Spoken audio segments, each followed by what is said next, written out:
Hello, dear viewers. You are watching Business Trend. I am Lyubo Getov. And today, my special guest is Ivan Armianov, a dedicated second-generation entrepreneur and the owner of one of the region's leading companies, specializing in the high-quality production of HVAC installations. That is to say, they create advanced installations for ventilation, heating, and air conditioning systems. And air conditioning. So with him, we will discuss in greater detail exactly how much the total cost of it is. Consider how important the air is, including the kind of air we breathe in office spaces, in schools, in kindergartens, and even at home. After all, it is vital for our health.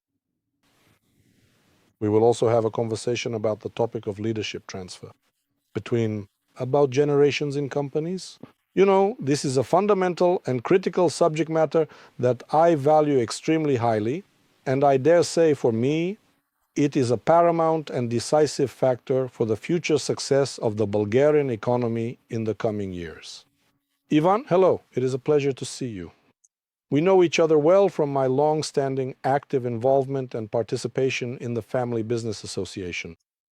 You are members of this exceptional company, a prestigious organization, at least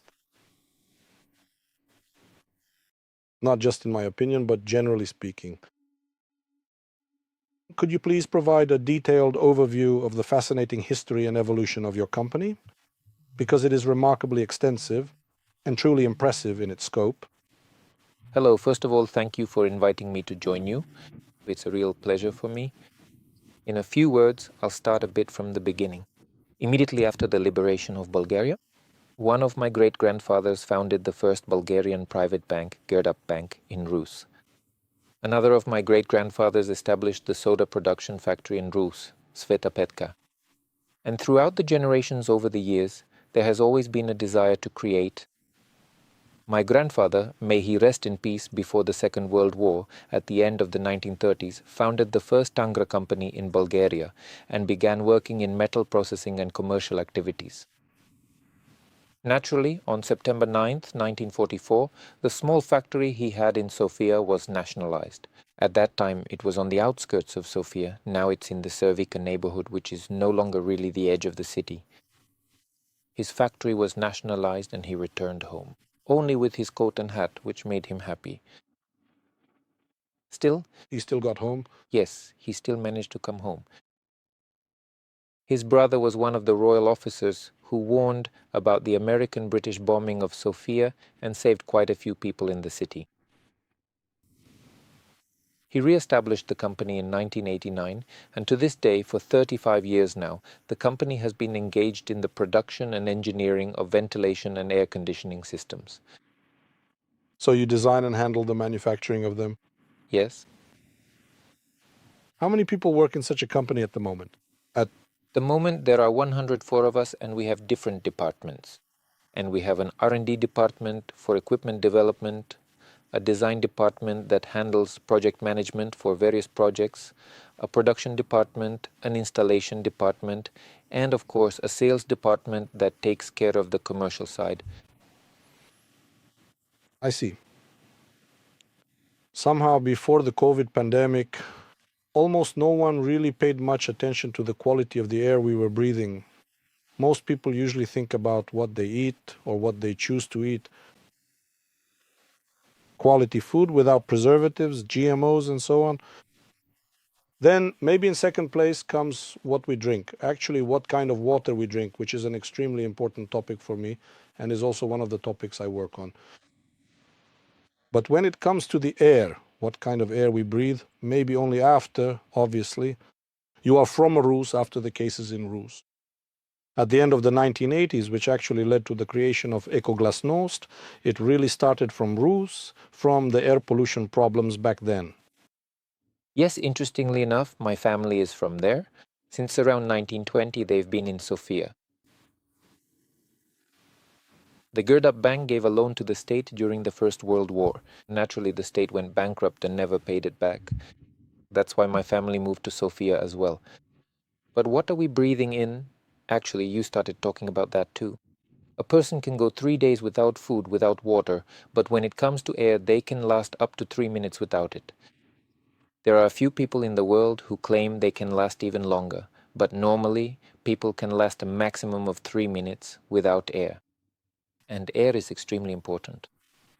If you look at it, we live in Europe, a continent that is perhaps one of the most industrialized. And depending on whether you live in southern or northern Europe, we spend between 70 to 80% of our time indoors. At home, at school, in kindergarten, at work, in the office, in an institution, in the car, we are in enclosed spaces, and the air we breathe is extremely important. There are parts of Africa where people spend only 20 to 30% of their time indoors. We are not fortunate enough to live there. But in any case, we live in Europe. Europe, 2 years ago, a study by the World Health Organization found that 98% of Europeans breathe highly polluted air. We mainly live in cities. Around 500,000 people die each year from respiratory diseases in Europe, according to the WHO, just because we breathe polluted air.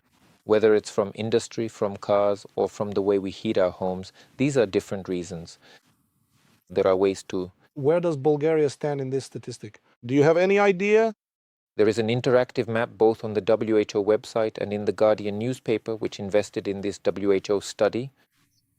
In the end, you can see it. We're not in the best part of Europe, to be honest. Interestingly, for example, southern Italy is in a better position than us.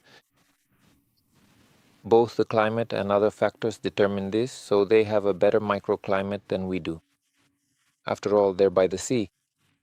Sofia and Bulgaria in general, geographically speaking, we're kind of in a basin, right? Both Sofia and Plovdiv. Last year, we did a tour around the country and showed this map, the interactive one, and for each city, we took a separate screenshot. The only city that wasn't in the most heavily polluted area was Varna, but on the other hand, Devnya, which is extremely close, was in the most heavily polluted area. Varna was in the second to last category. All the other cities in Bulgaria were in the most heavily polluted area possible. Sofia, Plovdiv, Burgas, Pleven, and Rusi as well. Every city. Unfortunately, that's our climate, that's our industry, those are the factors.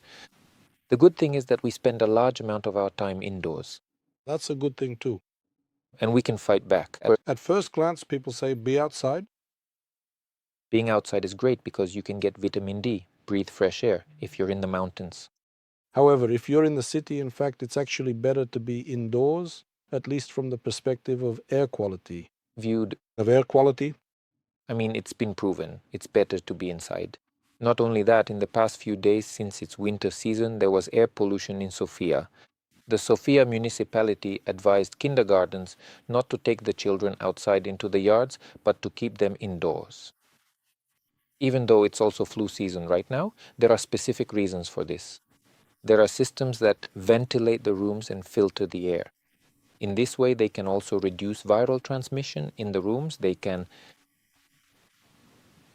continuously introduce fresh, clean, and filtered air into the room. Not only that, but the advanced ventilation systems that we carefully manufacture also help to significantly lower your monthly energy costs, on average, by a minimum of 30% or more. After COVID, in fact, the topic of air circulation in enclosed spaces became quite relevant. And now we're starting to forget about this topic because we don't want to remember that there was even COVID, so to speak. But unfortunately, there are still people who are getting sick right now. Hundreds of people are getting sick every day from some strains of COVID. To what extent maintains a professional mindset regarding your business as solutions? Did the importance change after COVID? Since you mentioned COVID several times, it reminded me of a study conducted by the European Centre for Disease Prevention and Control. They had done some research.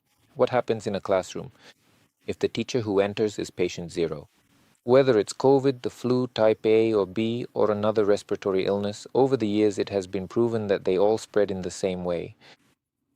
In America, there was a study conducted in a gospel choir at a church. At a distance of 8 meters 16 hours after they had sung there, they found active virus. But the European Centre for Disease Prevention and Control also conducted a study in northern Italy, where the situation was extremely severe. A teacher enters as patient 0. If they don't wear masks after 2 hours, 80% of the children would have gotten sick. If they wear masks, only half of those children. If there is ventilation and they wear masks, only one child in the entire classroom, the one right in front of the teacher, will get sick. All the others will be spared. And both globally and at the European level, these systems were extremely well received. At the end of 2020, the then Chancellor of Germany, Angela Merkel, in an interview on German on national television, she said, "Ventilation is perhaps the simplest and most effective method that will help us deal with the virus." And then her government allocated over 500 million euros for ventilation systems in schools, kindergartens, hospitals, museums and theaters. Extremely sensible. Immediately after them, the Netherlands invested 367 million euros through the Recovery and Development Plan of the Czech Republic, Hungary, and Poland also invested money afterwards in such ventilation systems for schools, kindergartens and hospitals. Since last year, there have been such programs in Romania as well. And honestly, I think that people in the West understood very well what the principle is and why this thing helps. In Bulgaria, unfortunately, I still don't think people understand why this needs to be done. In other words, The people on the yellow cobblestones are far from this. I don't want to specify it like that because I always try to avoid the political situation in Bulgaria, but I'll give a simple example. There are facilities that we have built, such as those for airing, ventilation, filtration, and energy recovery, energy efficient and ventilation systems in the Council of Ministers, the Presidency, and the National Assembly. But if I have to be honest, regardless of who has been in power over the last 35 years since I became aware of these things, I can say that not a single one of them has shown any interest in doing it. For example, in hospitals, because for me this is a very sensitive issue. I'm talking about state hospitals or about schools and kindergartens. We've done a lot of presentations, we've held trainings, there have been programs under the Norwegian financial mechanism. And in the end, it will come here too, but it's just a matter of time before everyone along the chain catches on. Maybe there just weren't people back then to make it happen. Imi, in our preliminary conversation, you mentioned that it's being done in the Czech Republic, it's being done in Romania. The same thing, part of your exports are actually ventilation systems for schools in Czech Republic and Romania, right? According to the Development Recovery Plan, last year we did 28 schools. For several years, maybe 2 or 3 years. In the Czech Republic, we didn't have any projects since they are done through public tenders, naturally. And this year, that is, already last year, in May 2024, we submitted a bid for some schools, I think 14. And on December 23rd, our partners called us and said, "But it's good news. Sorry, we were delayed because we had local elections. We won the project and it will be implemented next year." So ultimately, our neighboring countries have such programs, but in the Bulgarian context, they do not. Recovery and Development Plan, is there one? Is it included? So far, there hasn't been such a program. All right, one school. How does it handle ventilation? I'll tell you what we did the first time in the Czech Republic. It was in 2018, and they are part of the Eastern Bloc, just like us in Plzeň, a pilot school. Plzeň isn't a very big city, about 400,000 people, I think it was. But it's famous for its beer. Whenever someone hears Plzeň, they think of beer. Nothing else comes to mind. It's a really lovely little local school. 2 buildings just like almost all Bulgarian schools. One of the buildings is being renovated. That means insulation, replacing the heating and electrical systems, installing air quality sensors, and changing the window frames. The exact same thing is being done to the other building, but they're also installing ventilation systems. And what do they find out? Within the first school year, since the heating systems are separated with 2 heat meters, in the building with the ventilation systems, the heating bills are 28.7% or nearly 29% lower. That's one thing. The second thing, which is good, they retain. The second thing is the data on air quality. Where there is only data on air quality, the temperature and the air are extremely poor parameters. Over 1,200 parts per million of carbon dioxide, which means parts per million of carbon dioxide, and the temperature, during certain periods, the temperature rises above the norm, and as a result, the children start to feel sleepy. During the break, they open the windows and minus 12-degree air comes in, which they then have to heat up. In the other building, they don't open the windows because they have constant ventilation with energy recovery. The air is constantly between 400 and 450 parts per million carbon dioxide. The children don't get sleepy and the temperature remains constant, which keeps them focused and helps them learn more than the children in the other building. In Bulgaria, mainly when renovations are done, usually only the window frames are replaced. That's the most common thing that happens. And in this way, it's believed that we're solving the problem of heat loss. I probably expressed it a bit crudely, but in reality it was widely believed that most of the heat escapes through the windows, and that by installing PVC window frames, everything would be solved. This is a trend that started back in the late 1970s after the energy crisis of 73. All over the world, people decided they needed to reduce their heating bills because there are dozens of studies that show that HVAC systems consume about 40 to 55% of a building's energy, which led to the start of insulating buildings. The colleagues who work with insulation and window frames are doing an excellent job. The buildings became great, thermally resistant, thermally stable, and not allowing heat to escape from them. We turned them into thermoses. Yes, the coffee will still be good after 9 hours in a thermos, but we, on the other hand, are breathing in a thermos after 9 hours. Not at all. It won't be pleasant for us. For this reason, it has been established that there must be mechanical ventilation systems. And it is absolutely crucial and fundamental for people to fully comprehend these concepts, because we spend the vast majority of our entire lives inhabiting these spaces. And ventilation systems, besides being able to bring in fresh filtered air, can also help us save on our energy costs. For this reason, it might be important for everyone along the chain to start explaining this, so that people understand and know exactly what these investments are for. Very often, as far as I understand, we have a classic, almost household-grade air conditioner that gets installed in the classroom. Home systems are designed for somewhat different uses. Yes, they do the job in the classroom as well, but they only heat or cool and just circulate the indoor air. 2 years ago, we got acquainted with the foundation in Bulgaria. You know what? It's called Dishat breathing. They had donated a number of air quality sensors to schools in different parts of Bulgaria. They were extremely puzzled by one particular school. What did they measure? In the classroom after the second lesson, they measured 5,000 parts per million carbon dioxide. According to health regulations in a manufacturing facility, if 2,000 parts per million is reached, the production manager is required to evacuate the staff outside within 20 minutes and ventilate the entire building. The children were studying in conditions with more than twice, even more than twice, the level of pollution. Why is this happening?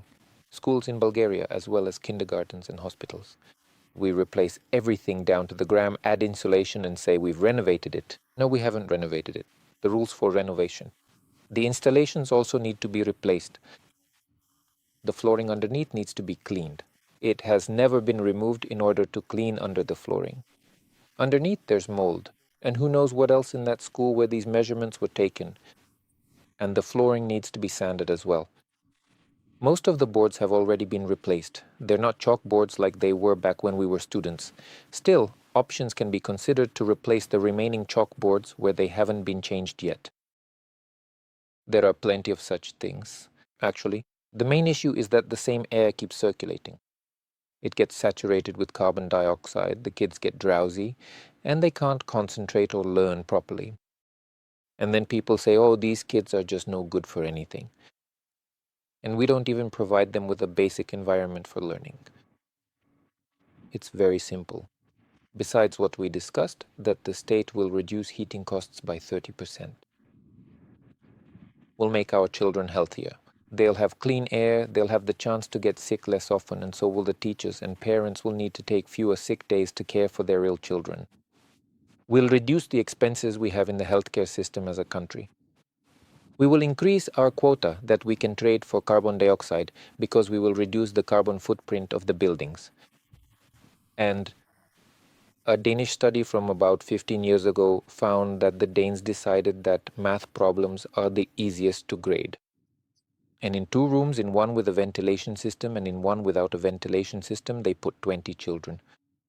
The difference is 14% more effective, that is, faster and with fewer mistakes, solving math problems in the room with ventilation compared to the other room without ventilation.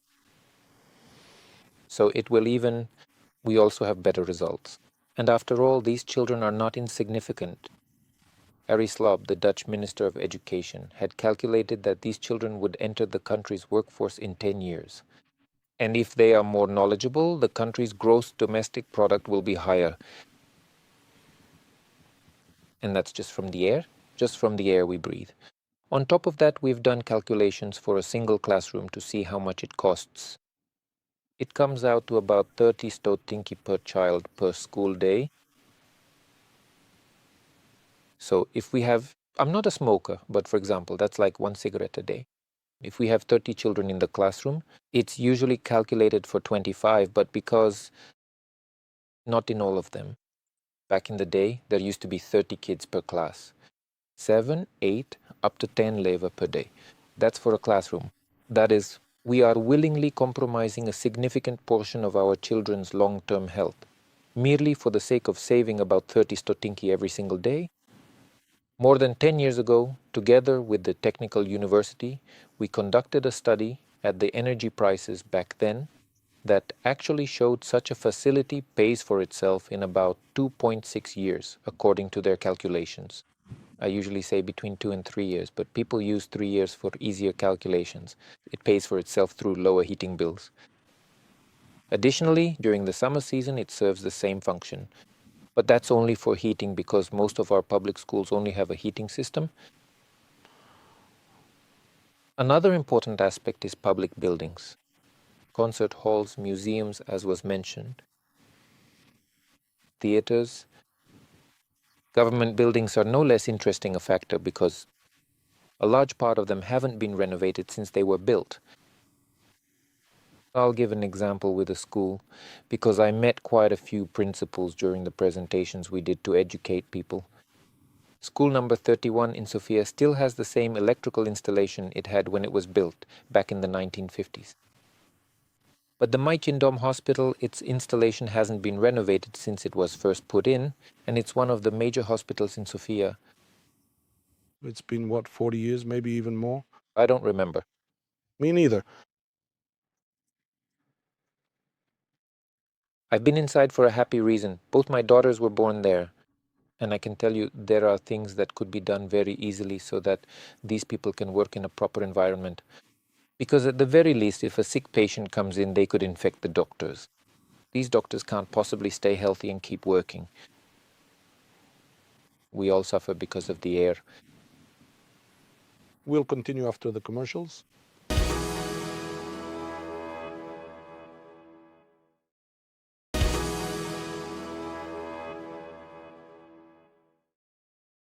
Dear viewers, today our guest is Ivan Armianov, a second-generation owner of one of the leading companies in ventilation system manufacturing.